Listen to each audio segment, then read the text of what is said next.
In a shocking turn of events that has left the world stunned, 30,000 North Korean soldiers attempting to invade South Korea have been crushed by a single Ukrainian force.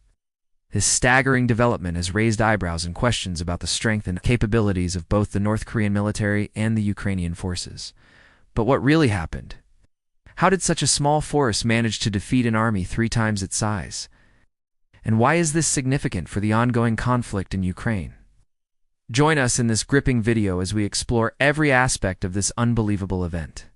Before we delve into the details, please take a moment to subscribe to our channel.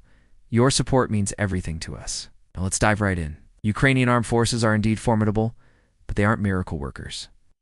The statement that 30,000 North Korean soldiers were crushed by a single Ukrainian force is sensationalized and not based on credible reports from either the Ukrainian or Russian sides. It's important to rely on verified information from reputable sources rather than unconfirmed claims. If you're interested in learning more about the actual strength and capabilities of the Ukrainian armed forces, here's what we know. According to the International Institute for Strategic Studies, Ukraine's total military personnel numbers, around 200,000, including both active and reserve forces. Around 150,000 of these personnel are estimated to be involved in the ongoing conflict with Russia. Now let's talk about equipment. Ukraine has made effective use of its available resources. As of late March 2023, estimates suggest that Ukraine had approximately 1,440 tanks, 5,690 armored combat vehicles, and 715 artillery systems available for use against Russia. Despite being significantly outnumbered and outgunned, Ukrainian forces have demonstrated remarkable resilience and tenacity in defending their country against the Russian invasion. Their fighting spirit and determination have been widely acknowledged, with many observers praising their ability to hold their ground despite overwhelming odds. One of the reasons for Ukraine's strong defense has been the widespread support they've received from the international community. Ukraine's allies have provided substantial military aid, including advanced weapons and intelligence sharing, which has helped Ukraine's forces inflict heavy losses on the Russian military. Additionally, Ukraine's geographic location and terrain have also played a role in the conflict.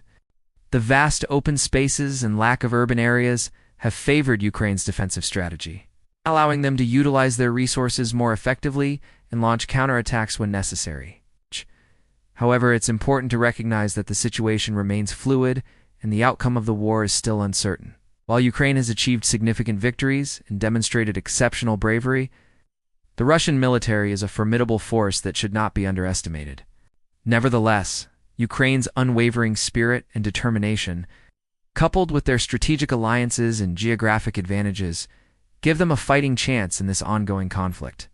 So how did Ukraine do it? To put it simply, the success of Ukraine against Russia can be attributed to a combination of factors.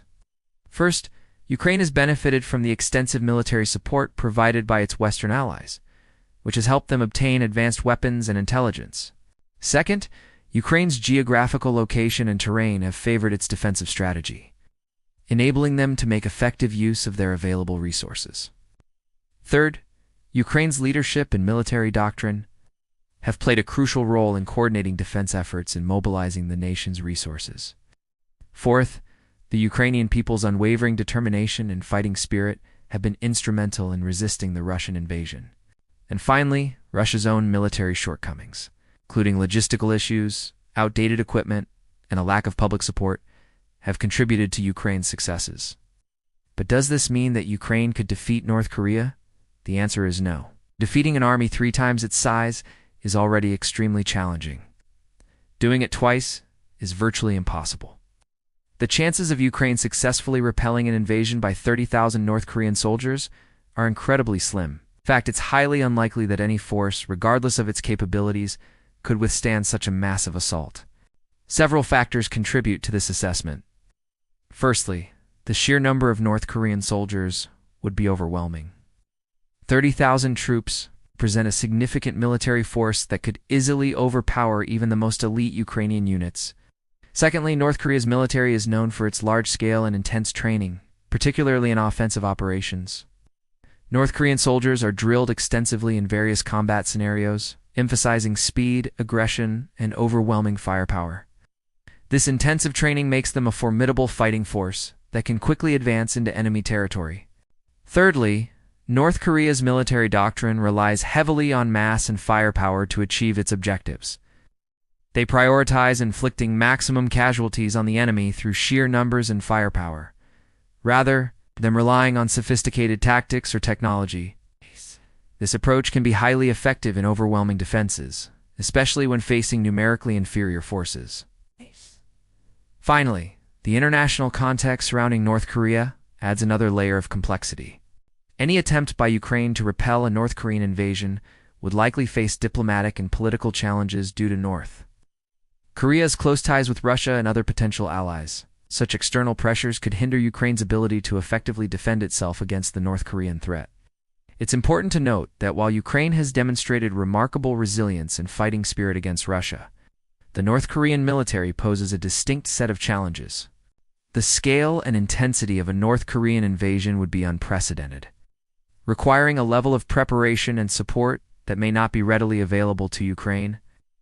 Therefore, it's highly improbable that Ukraine could successfully repel an invasion by 30,000 North Korean soldiers. Such an undertaking would strain Ukraine's military capabilities to the breaking point. And even with international support, achieving victory would be an extraordinary challenge. Let's shift our focus back to Ukraine and Russia. A notable incident occurred in the Russian region of Belgorod, where a helicopter made an emergency landing due to technical problems. All 9 people on board, including the crew and passengers, managed to eject safely and are now under the protection of the Russian army. As for the helicopter, it was reported that only the tail remained on Russian soil, while the rest of the wreckage landed in Ukraine. This incident took place just one day after 2 Su-34 fighter jets were down near the border, leaving 2 pilots missing. These events highlight the increasingly precarious situation along the border between Russia and Ukraine as the conflict continues to escalate. The crash of the Mi-8 helicopter in Russia and the downing of the Su-34 fighter jets near the border are significant incidents that underscore the evolving nature of the conflict between Russia and Ukraine. These events raise several important questions about the military capabilities and strategies of both sides, as well as the broader implications for regional stability. The crash of the Mi-8 helicopter in the Russian region of Belgorod is noteworthy for several reasons. Firstly, it's relatively rare for military helicopters to be down due to technical problems, especially those that result in the crew and passengers being able to eject safely. This incident raises questions about the maintenance and safety standards of the Russian Air Force. Secondly, the helicopter's landing in Ukraine and the subsequent actions of the Ukrainian army add a layer of complexity to the incident. It's unclear whether the helicopter was intentionally targeted by Ukrainian forces, or if its landing in Ukraine was accidental. This incident has raised tensions between Russia and Ukraine, each side accusing the other of violating their airspace and engaging in provocative actions. The conflicting claims make it difficult to ascertain the full details of what transpired. The downing of the Su-34 fighter jets near the border, on the other hand, highlights the risks and challenges associated with air warfare. Fighter jets are sophisticated and expensive, assets that are vulnerable to anti-aircraft missiles and other air defense systems. This incident demonstrates the effectiveness of Ukrainian air defense capabilities and serves as a reminder of the need for Russia to take appropriate measures to protect its aircraft. These incidents also have broader implications for the conflict between Russia and Ukraine.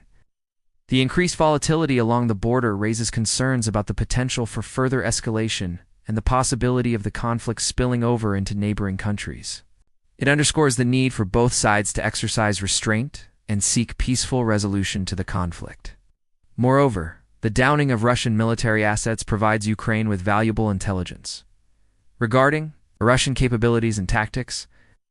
By analyzing the wreckage and recovering data from the downed aircraft, Ukraine can gain insights into Russian military operations and defense systems. This intelligence can be used to inform future Ukrainian military operations and potentially provide an advantage on the battlefield.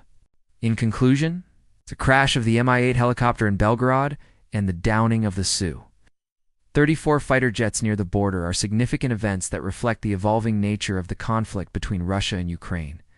These incidents raise questions about military capabilities, safety standards, and the potential for escalation. As the conflict continues, it's crucial for both sides to prioritize de-escalation and explore peaceful solutions while taking necessary precautions to protect their airspace and military assets. Thank you for watching. We appreciate your support and look forward to bringing you more updates on this and other important topics. Stay tuned for our next video.